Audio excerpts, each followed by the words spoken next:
Larry what his name is. We don't know what's caused him to be crazy. But the text says he's a demon-possessed man.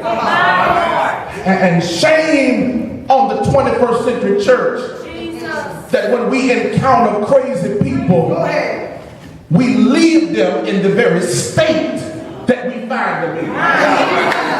And the problem that I raise to the church is, how can you be judgmental over somebody that's crazy when you have not been too far removed from a crazy situation? Oh, come on. You've been through some stuff you couldn't tell the pastor about. You've done some stuff that you prayed you didn't get caught up in. And then you come to church and get convenient amnesia like you've always been where you've been. And shame on you, because if the Lord brought you out, he's able to bring the next person out. And you ought to thank God that instead of you getting exposed, the Lord covered.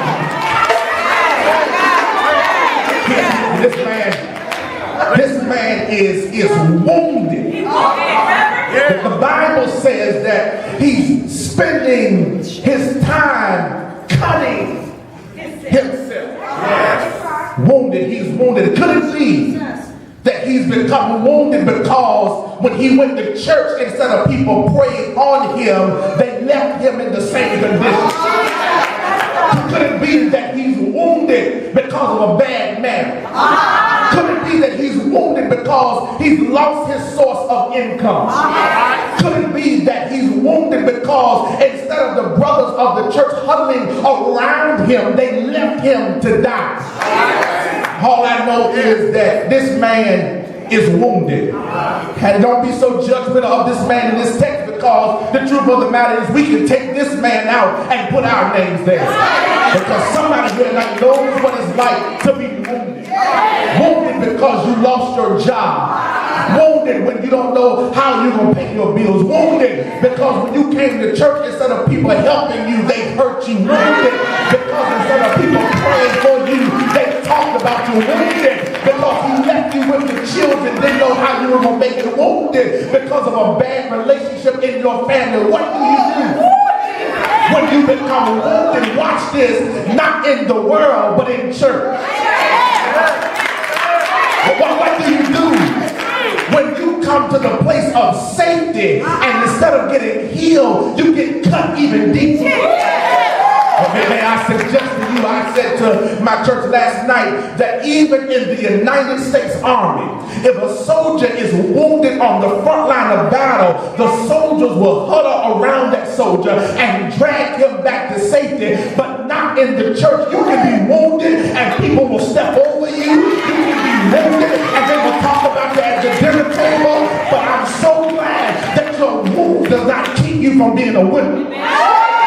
Oh, I feel like preaching tonight because somebody here can testify. I've been wounded, but I still know how to worship. I've been wounded, but I still show up at church. I've been wounded, and I still give because my wounds, if they didn't kill me, they only made me strong.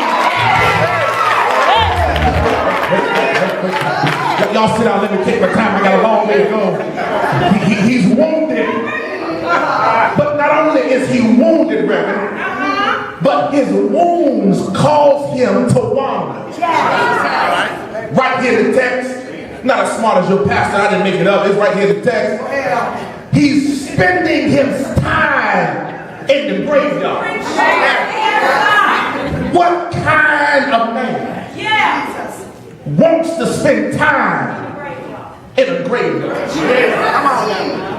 But when you are wounded, you wander away from your ark of safety. And I know you drove up to church tonight and you walked in, but some of us, our bodies are in church, but your mind is wandering because you've been wounded. And maybe you're not like this man on tonight. Maybe you're not spending your time in a natural cemetery, but your spirit is dead. And you know how I can tell you're wounded? Because when you're wounded, you don't worship like you used to. You come into church with your head hung down. Somebody got to tell you how you're doing. Nobody knows the trouble. I see when you're wounded, you don't come to church like you ought to. Somebody got to call and check on you. And sometimes you ought to thank this, that the truth of the matter is, if most of us will be honest, we wander away from the Lord, but you discover that despite how far you wander, you can never wander out of the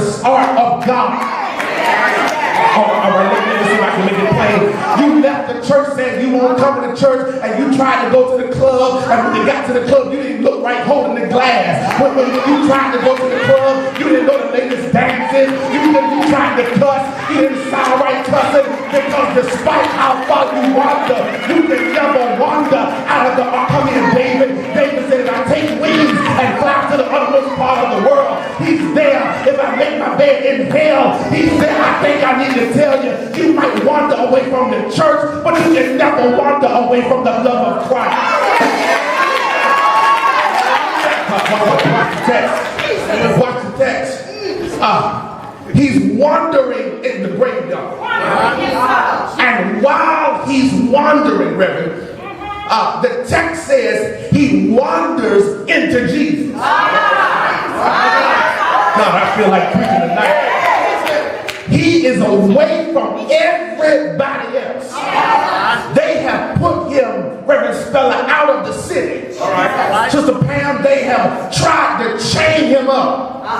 And you do know that's what society will do when they can't control you. They will put you in a maximum security prison when you only had a speeding ticket.